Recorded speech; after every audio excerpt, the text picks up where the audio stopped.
A carta do apóstolo Paulo aos Efésios é uma carta fascinante. É uma carta rica em conhecimentos e ensinamentos para nós. É uma carta onde nós vemos declarações únicas que nós não encontramos em outras partes da Escritura. É uma carta onde nós podemos aprender diversas lições importantíssimas para todos nós cristãos que professam a fé em Jesus Cristo. No capítulo 1, hoje nós vamos apenas ter uma introdução da carta e eu vou estar postando vídeos onde nós vamos estar meditando versículo por versículo, um estudo expositivo bem completo, onde você vai poder aprender cada parte, cada porção, cada ensinamento, cada lição que o apóstolo Paulo traz para todos nós cristãos da Igreja do Senhor Jesus. No capítulo 1, o apóstolo Paulo, ele vai mencionar o seu chamado e ele vai dizer que ele foi chamado segundo a vontade de Deus.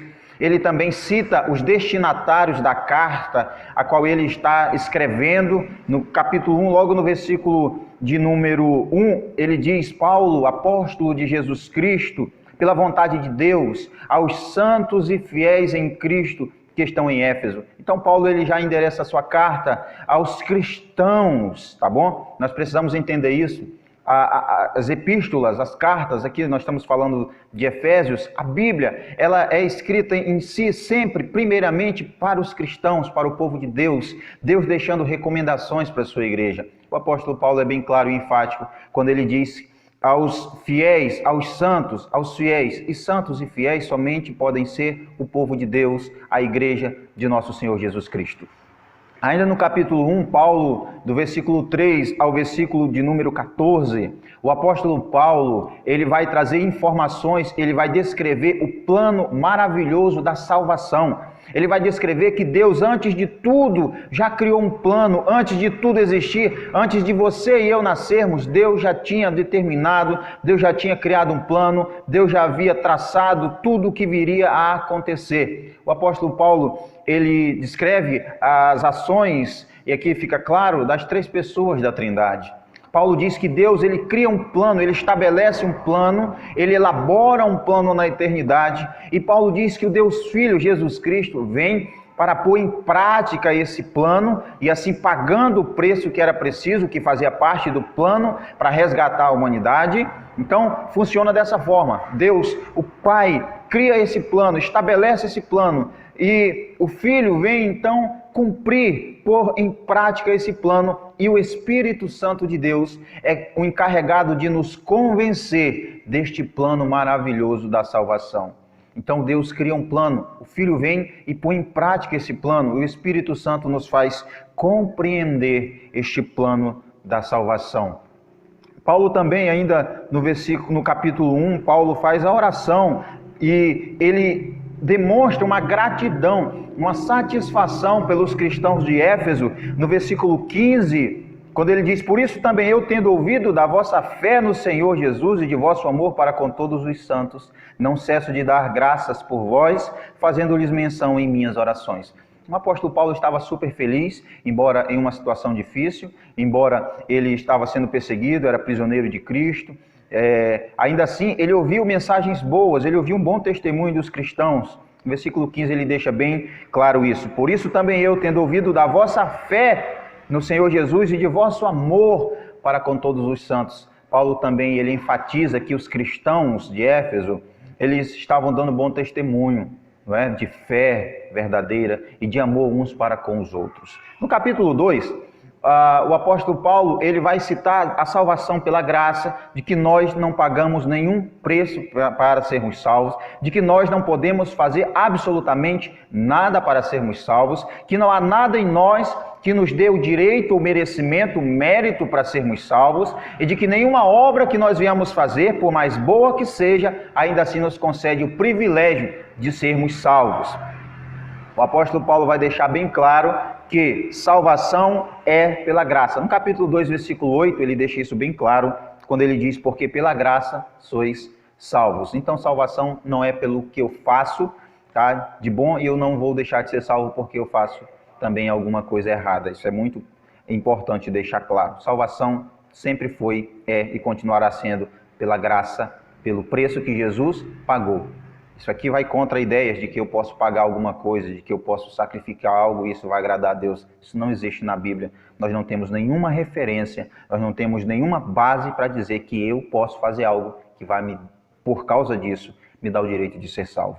Ainda no capítulo 2, o apóstolo Paulo, ele fala sobre a reconciliação que há, que tanto judeus quanto gentios, porque havia essa separação, havia uma divisão de judeus e gentios são todos aqueles que não são judeus, digamos assim, judeus puros, não é? Então, os judeus se consideravam o povo exclusivo de Deus, o judeu, eles se consideravam os únicos que seriam salvos, como de fato a promessa é dada primeiramente ao judeu e Cristo vem quebrando essas barreiras, Cristo vem quebrando essa lei, vamos colocar assim, de que somente judeus, descendentes de Abraão, poderiam ser salvos. Cristo vem e ele abre portas para os gentios. Você e eu que não somos judeus, nós somos os gentios mencionados na Bíblia. O apóstolo Paulo diz que em Cristo há reconciliação, que a cruz de Cristo nos reconcilia com Deus. Ou seja, reconciliação indica que havia partes brigadas, que alguém estava brigado com alguém e que haviam partes conflitando, lutando entre si. Nós somos ou éramos inimigos de Deus, lutávamos contra Deus e Cristo vem e nos reconcilia, nos traz de volta esse relacionamento com Deus. No capítulo 3, o apóstolo Paulo fala do seu ministério com os gentios. Em particular, digamos assim, Paulo ele tinha um ministério diferente dos demais apóstolos, porque, embora sendo judeu, como ele mesmo declara, judeu puro, ele tinha um ministério, digamos que não exclusivo, porque ele poderia pregar para judeus também, mas ele, em particular, ele se via vocacionado e chamado para os gentios, para pregar e anunciar a salvação àqueles que não fossem ou que não eram judeus. Então ele deixa bem claro isso no capítulo 3, né, sobre o seu chamado em particular para os gentios. Também no capítulo 3, nós vemos uma oração única na Bíblia, nós vemos pedidos únicos, maravilhosos, tremendos que o apóstolo Paulo faz, pedidos que ele roga a Deus a ponto de ele se colocar de joelho, no versículo 14, ele diz, por causa disso, dobro meus joelhos diante do Pai de nosso Senhor Jesus Cristo. E agora ele vai então de joelhos clamar a Deus, fazer pedidos a favor dos cristãos, a favor dos irmãos. O detalhe é que Paulo não pede nada material. Os pedidos que o apóstolo Paulo faz são tremendos e maravilhosos, pedidos tipo como que o Senhor faça eles compreender, entender aquilo que excede todo o entendimento. Paulo pede que nós venhamos compreender a largura, a altura, a profundidade, o comprimento. Ele pede que nós venhamos compreender o amor de Deus verdadeiramente. Paulo faz pedidos maravilhosos, como pedir a Deus que em nós realmente habite toda a plenitude de Deus, que nós sejamos tomados verdadeiramente por Deus, que nós sejamos cheios, transbordando da presença do Senhor Jesus. São pedidos maravilhosos e tremendos que nos deixam, que nos fazem refletir. Às vezes nós pedimos tantas coisas, não é errado pedir a Deus, errado é pedir o que não deve. O problema do cristão é que na maioria das vezes não sabe pedir, pede para os seus desejos, para as suas vontades, sem consultar antes se essas vontades elas vêm de Deus, se esses planos eles provêm de Deus, se seus objetivos e suas metas estão de acordo com o que Deus quer para a nossa vida. O apóstolo Paulo faz pedidos maravilhosos. Isso tudo nós vamos ver ao longo dos vídeos, meditando versículo por versículo, estudando cada um dos pedidos que o apóstolo Paulo faz. Ele fala ainda no capítulo de número 4 sobre a unidade do Espírito de Deus, sobre que não há divisão no povo de Deus, há um só corpo, há só um Espírito, né? Então nós fomos chamados com essa esperança e vocação de um só corpo, um só Espírito, uma só fé, um só batismo, um só Deus e Pai de todos, o qual é sobre todos, por todos e em todos. Então não há diferença.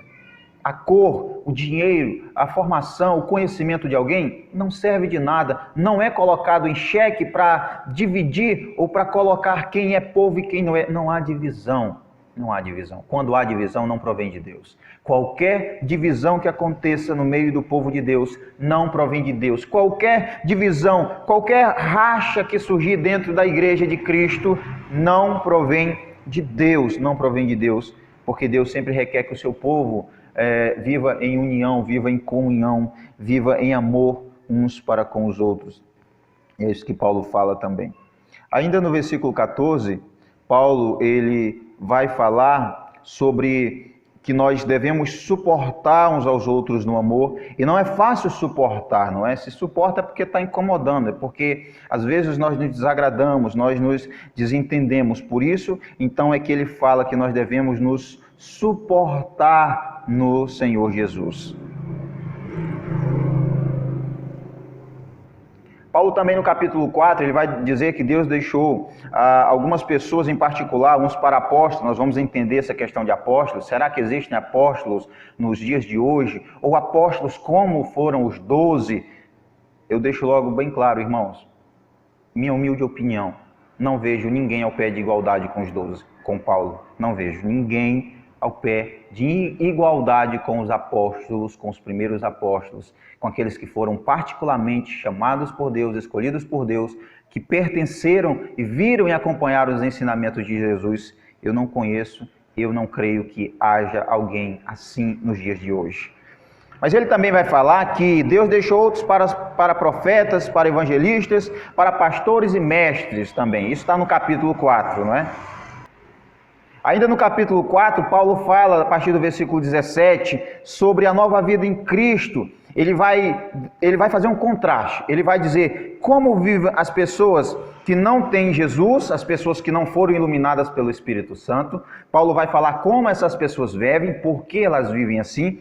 Porque o coração de um homem sem Deus é duro, Paulo vai falar isso, e ele vai mostrar também o contraste. Ele fala do velho homem e da nova criatura, falando que o homem velho, aquela pessoa que não tem Jesus, age dessa forma, seu entendimento é assim, seu coração é assim, suas vontades são assim, totalmente o contrário de alguém que nasceu de novo. E isso fica mais claro ainda quando Paulo, ele então escreve o que está no versículo de 25 até o versículo de número 32, quando ele fala claramente o contraste, até dizendo, aquele que mentia, deixe de lado a mentira e fale cada um a verdade ao seu próximo. Então é isso que ele está dizendo, quem mentia, não mente mais, quem roubava, não rouba mais, quem traía, não trai mais, quem adultera, não adultera mais. Então essa, irmãos, é que nós vemos que é o efeito causado pela graça de Deus. A salvação, ela atua transformando cada um de nós. Jesus Cristo, ele age nos transformando, nos tornando outras pessoas, uma nova criatura. Nós recebemos uma nova vida. É isso que Deus faz com cada um de nós. É isso que o Evangelho gera quando vai de encontro, porque é um choque mesmo com o homem natural, transformando, dando vida a esse homem, vivificando aquele que era morto. É isso que o Evangelho fala. No capítulo 5, o apóstolo Paulo, ele, seguindo ainda essas recomendações de que nós devemos viver como pessoas que nasceram de novo, como novas criaturas, ele então continua essa declaração, e nós temos no capítulo 5, ele dizendo, sede, pois, imitadores de Deus, como filhos amados, andai em amor como também Cristo nos amou e se entregou a si mesmo por nós, como oferta e sacrifício de Deus em aroma suave. Então o apóstolo Paulo sempre pede que nós venhamos viver em amor, respeitando uns aos outros, cuidando uns aos outros, como Jesus assim fez por nós, nos sacrificando nesse sentido de que, se preciso for, morrer uns pelos outros. Jesus mesmo disse que ninguém tem maior amor do que esse, de dar a sua vida por seus amigos. Então esses são os exemplos que nós vemos aqui. Vivam em amor. Viver é ter um estilo de vida. Quando fala em andar em amor, talvez algumas traduções, né? Fala andar em amor. É viva em amor, é ter um estilo de vida novo. É alguém que agora é uma pessoa amável, uma pessoa que é carinhosa, que é educada, uma pessoa que ela é controlada, é temperada, uma pessoa mansa, é uma pessoa completamente diferente ao que ela foi antes de entregar-se a Cristo. O apóstolo Paulo deixa isso bem claro. Ele também vai falar sobre o tempo ainda no capítulo 5, que nós devemos aproveitar bem o tempo, que nós devemos remir, né?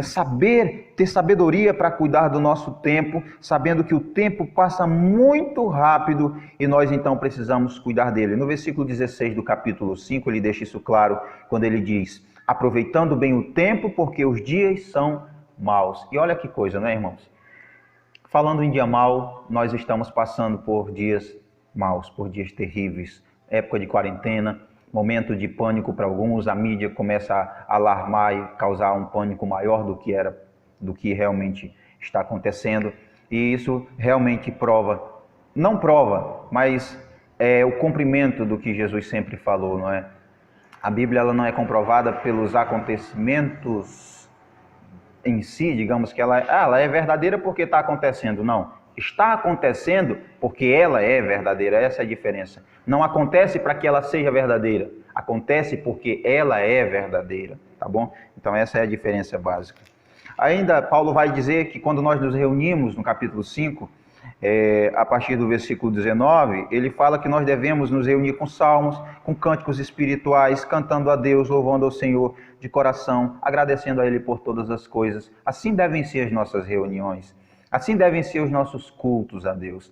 Cultos onde nós adoramos a Deus em espírito e em verdade. Culto onde nós não buscamos nos mostrar. Culto onde nós não chamamos a atenção para nós, onde nós não buscamos glória para nós, onde nós não buscamos vingança.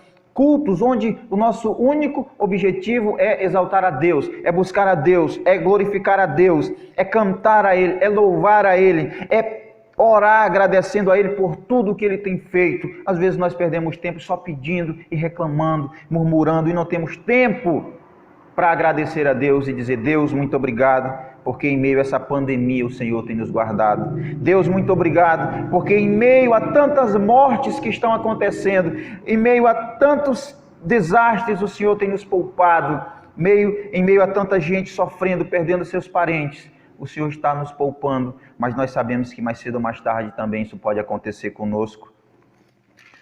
No capítulo 5, Paulo ainda continua dando recomendações sobre os deveres do marido, da mulher, que a mulher tem que ser submissa ao homem, e nós vamos ver essa questão de submissão, porque a mulher ser submissa não significa que a mulher é escrava, que a mulher é empregada, que a mulher é pano de chão, que a mulher ela está escrava ao que o homem quer, que ela é apenas dependente do homem, que o homem dita tudo o que ela deve fazer. Esse não é o sentido de submissão na Bíblia, nós vamos entender isso também. E Paulo fala que o dever dos maridos também é amar suas esposas, não é? Enquanto que ele diz para as mulheres serem submissas, porque o homem entende que uma mulher o ama quando ela se submete, biblicamente, a mulher entende que o homem a ama quando ele não só fala, mas quando ele pratica também esse amor. E Paulo deixa claro que o amor deve ser praticado sempre com base naquele que nos amou primeiro. Como Jesus nos amou, o homem deve amar a sua esposa. É assim que nós devemos amar uns aos outros. E Paulo vai seguir dando várias advertências para os casais, várias advertências para o homem, para a mulher. São ricas lições que nós vamos estar vendo também. Hoje é só uma introdução para você ficar por dentro um pouco da carta de Paulo aos Efésios. No capítulo 6, o último capítulo, o apóstolo Paulo, ele continua essa série de orientações para as esposas, para os esposos, para os pais, para os filhos, para os servos e para os senhores. Ele vai dizer a cada um: os filhos, obedeçam aos pais. Os pais, não provoquem ira aos seus filhos. Os servos, obedeçam aos seus senhores. Os senhores, que não coloquem um peso sobre seus escravos, sobre seus liderados, sobre aqueles que estão debaixo de seus cuidados e sua autoridade.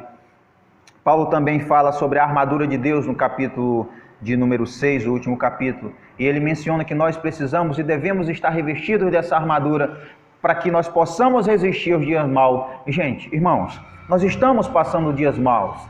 E a cada dia, à medida que o tempo passa, esses dias se tornam mais pesados, são fardos mais intensos, são dores maiores, sofrimentos maiores. Coisa pior ainda está por vir, irmão. Você pode ter certeza disso.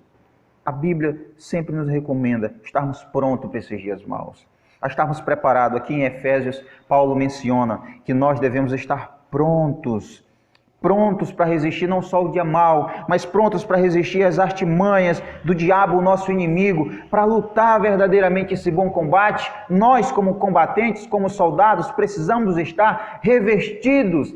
Revestir é pôr uma nova capa, é pôr uma nova roupa a alguém, é cobrir ele que já está coberto. Nós não somos nada, nós precisamos dessa cobertura de Deus, nós precisamos dessa armadura de Deus. Essa cobertura que está falando aqui, gente, não pode ser entendida como alguém que cobre o outro. Não é eu cobrindo alguém, não é essa cobertura. A Bíblia não fala dessa cobertura. A cobertura espiritual que Paulo está falando aqui, e ele vai citar o que é, ele divide as partes de uma armadura de um soldado. Provavelmente Paulo está ali olhando para o soldado romano, né, ao seu lado, e ele aproveita daquilo, sendo inspirado por Deus para dar exemplos, como o capacete, como o cinto, como a couraça, como a espada, como o escudo, não é? Tudo aquilo compõe a armadura que o soldado então devia usar para estar pronto e preparado para o dia da batalha, para o dia da guerra. É isso que o apóstolo Paulo vai estar falando sobre os calçados também, os calçados que o soldado ali ele usava, não é? Então é isso que o apóstolo Paulo fala sobre a armadura. Nós vamos também entender cada parte da armadura, o que significa, o que Paulo está querendo dizer quando ele usa essa figura aqui de um soldado romano para dizer que nós precisamos estar revestidos da armadura e do poder de Deus para resistirmos os dias maus. E ele termina então declarando que ele é embaixador de Deus e como embaixador ele está em cadeias, preso. Paulo estava preso aqui escrevendo essa carta, ele estava preso, mas ainda assim ele se considerava feliz e alegre, embora todo o problema que ele enfrentava. Ele era diferente de nós, que passamos por poucas coisas, né? E começamos a murmurar, reclamar da vida, dizer que tudo está difícil. O apóstolo Paulo encarava isso como uma forma de inspiração. Eu vou escrever para os irmãos e dizer para ele, olha, eu estou sofrendo sofrendo perseguições, prisões, mas eu sei em quem tenho crido, eu não vou desistir. E tudo isso era para o bem dos irmãos, para fortalecer a fé deles. Nesse momento de luta e de pandemia que nós estamos passando, ao invés de ficar reclamando e murmurando, nós devemos nos fortalecer, buscando a Deus, buscando ao Senhor, lendo sua palavra, meditando, orando com Ele, cantando louvores a Ele e também encorajando uns aos outros, não assustando, não apavorando mais ainda quem já está apavorado.